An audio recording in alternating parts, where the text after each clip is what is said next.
Now, going to this absolutely amazing report that's a week in the making and 10 years of research, actually more than 10 years. You know, I did say they were going to blow up the World Trade Center and blame it on bin Laden 2 months before 9/11. I said they blame it on their assets. So I guess 2 years, 10 years and 2 months in the making is this special report coming up. And then man on the street watching Building 7 collapse. Here is Aaron Dykes' report. Please get it out to everyone you know.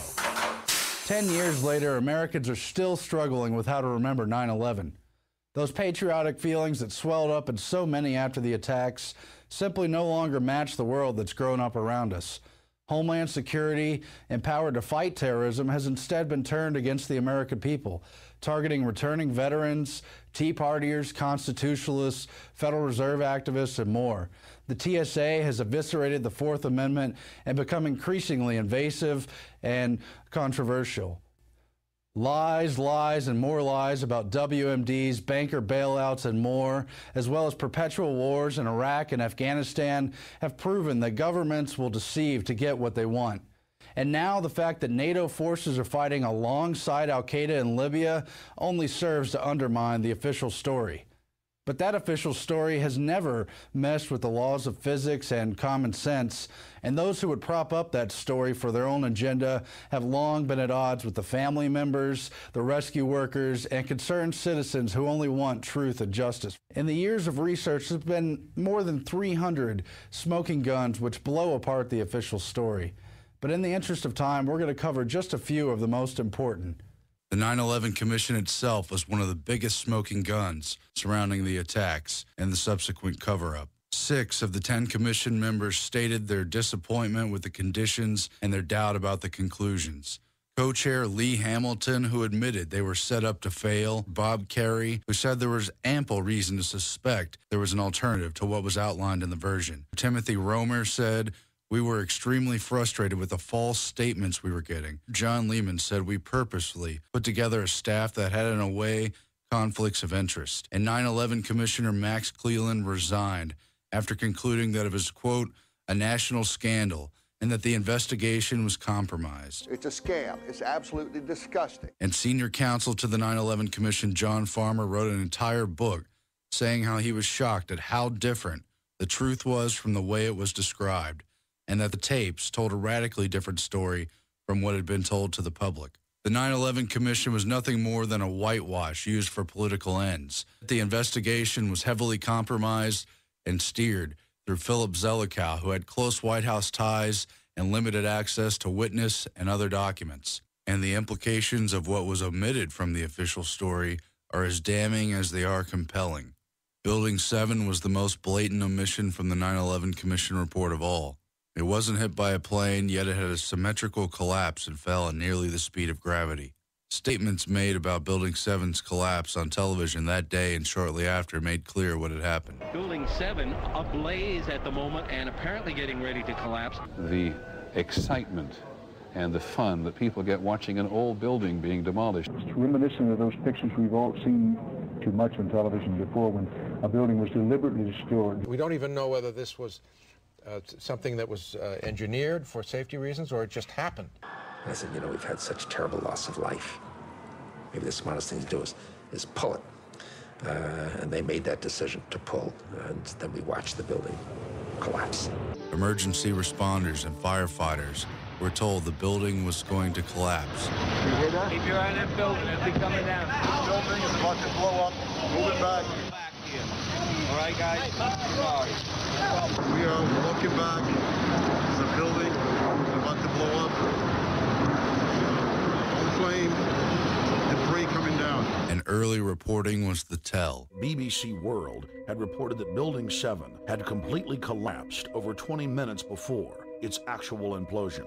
Now, more on the latest building collapse in New York. You might have heard a few moments ago I was talking about the Salomon Brothers building collapsing, and indeed it has. As you can see behind me, the Trade Center appears to be still burning. It then emerged that Aaron Brown of CNN reported from a rooftop overlooking Ground Zero that Building 7 had collapsed over an hour before it actually fell. We are getting information now that one of the other buildings, Building 7, in the World Trade Center complex is on fire and has either collapsed or is collapsing.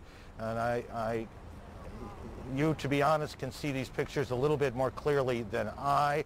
But the clincher is that NIST was unconfident in its own conclusion after years of delay in its report, finding only a, quote, low probability that the building fell due to fires. NIST refused to test for the theory of controlled demolition. The simplistic explanations of the cartoonish official story have been picked apart. More than 1,500 professional architects and engineers have put their reputations on the line, insisting that the laws of physics are not optional during a terrorist attack. Collapsing towers that couldn't have been brought down by jet fuel, evidence of demolition, testimony from police, firefighters, and other rescue workers who witnessed bombs that day were ignored by the 9/11 Commission. Video evidence showed molten steel, but NIST denied this. When you see molten steel running down the channel rails, like you're in a foundry, like lava. But public sentiment has shifted. Whereas early polls in 2002 showed very few skeptics, as the years moved along, there have been more and more who doubt the official story. In 2006, more than 80% of people were found questioning the 9/11 official account, and more than a third believed it was an inside job or that the U.S. government had a role in the actual attacks. Now, after 10 years, it's the government who has to prop up their own official account. The lies have simply worn thin. The people are now ready to hear the truth. It was elements within our own government working with the terrorists to bring down this country. We're here to make sure that the official story continues to collapse. We're here to expose the terrorists, the people that really carried out 9/11, the criminals inside the military-industrial complex. Clearly, our leaders have lied to us. But what really happened? Without knowing every detail, we understand that the official story was paper thin and made for the movie screen. It was more than just incompetence on prior warnings and ignored intelligence about the terrorist. No warning signs that I'm aware of. And it was a revelation that the White House had no intention of making public. President Bush was told in August that Osama bin Laden might be planning an attack involving the hijacking. Could have predicted. Nobody in our government, at least. August 6th, PDP. I believe the title was Bin Laden Determined to Attack Inside the United States. The entire national security structure was compromised. More than 20 drills in various federal and military agencies simulated scenarios that later paralleled the real attacks. NORAD stood down as the hijackers approached their targets the day of 9/11. Fighter planes, radar monitors, emergency response components, and other capacities were disabled by some 20 different drills going on throughout government on the day of 9/11. The left hand didn't know what the right hand was doing, but somebody was operating the system. A shadow network connected the stand-down. But if it was a conspiracy, why hasn't anybody talked? The truth is that the media refuses to address and honestly handle the admissions that have come forward.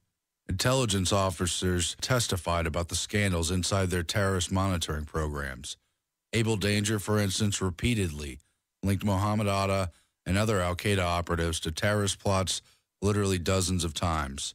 Yet these warnings and many others were totally ignored. FBI translator Sybil Edmonds broke her gag order to blow the whistle on wiretaps she translated leading up to and including the day of September 11, proving that Osama bin Laden and al-Qaeda were working for the U.S. government up until the day of 9/11. All our intimate relationship with bin Laden and Taliban, we did carry very intimate relationship with these people all the way up to September 11.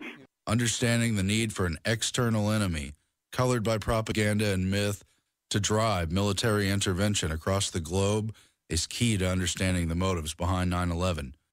The al-Qaeda network, with cells spread across the map, is comparable to a can opener for U.S. military invasion, exposing nation after nation to war, sanctions, or humanitarian intervention. National Security Advisor Zbigniew Brzezinski trained these men to entrap the Soviets in Afghanistan, backed first secretly by the Carter administration. Later, the Reagan administration publicly hailed the freedom fighters, carrying out a protracted war that debilitated the enemy. Later, these men were reformed into the Pentagon client al-Qaeda to back NATO interest in the Balkan Wars. As the group was rebranded as an enemy, its iconic leader, Osama bin Laden, a billionaire whose family has heavy business ties with the West and whose code name was Tim Osman, became the new face of terror. The perceived menace of these radical groups spread out in nations across the Islamic world has contributed significantly to the pretext for invading, bombing, or going to war.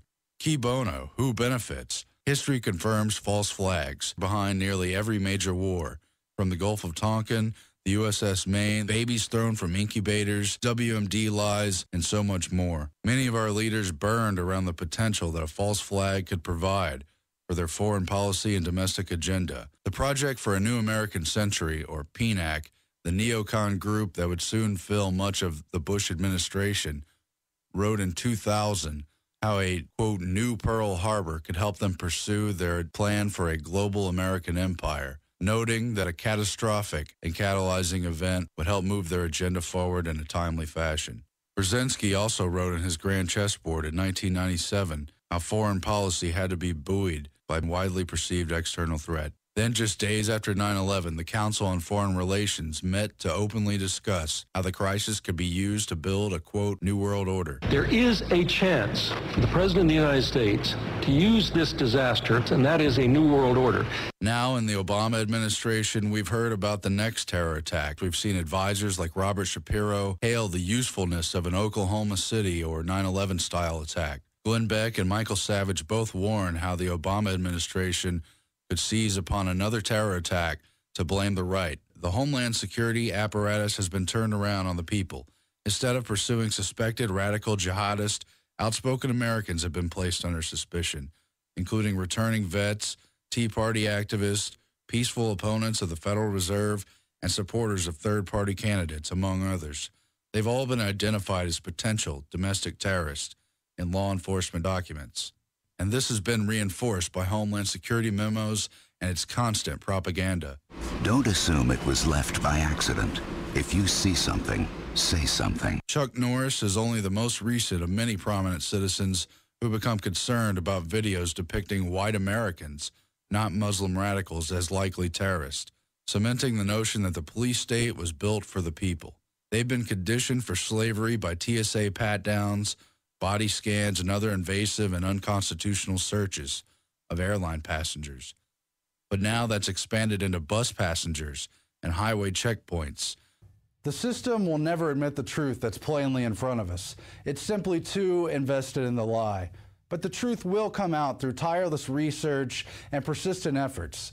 It already has in so many thousands of documents filed through Freedom of Information requests and in the hundreds of professionals in media, government, military, and other areas who've blown the whistle on their part of the schemes. The truth about 9/11 has a dangerous parallel to the JFK assassination. Even as more and more of the truth came out and new investigations were done, including several within Congress itself, the government still stuck by the official lie established by the Warren Commission. And if we don't stand up now, the same thing's going to happen with this terrible and tragic event. Meanwhile, we must never stop seeking the truth and demanding answers. Eventually, we will win. I'm Aaron Dykes reporting for InfoWars Nightly News. Alex, back to you. Great job, Aaron. And that's just a small portion of the smoking gun facts of 9/11. There are hundreds and hundreds and hundreds. And yeah, it's scary to stand up against these murderers. A lot of people say, well, if it's all true, why are you and Richard Gage and so many others still alive? Jesse Ventura. Because if they kill us, it underlines, it highlights, it underscores everything we've said and done. It makes us martyrs. No, they'd rather just call us tinfoil hat-wearing people because we know the true history. And now we see NATO working with al-Qaeda and handing over Libya to them and billions of dollars and heat-seeking missiles. And in a couple of years, when they attack us or take the blame for an attack, I'll be on air saying, look, our government helped put them in power in Libya. And people will go, be quiet, conspiracy theorists. And I'll go, no, here's 50 news clips. Here's the articles. They'll just say, be quiet, un-American. And the biggest issue is they're now rebranding the threat of al-Qaeda onto anybody that resists corruption, anybody who is a true American and loves the Bill of Rights and Constitution.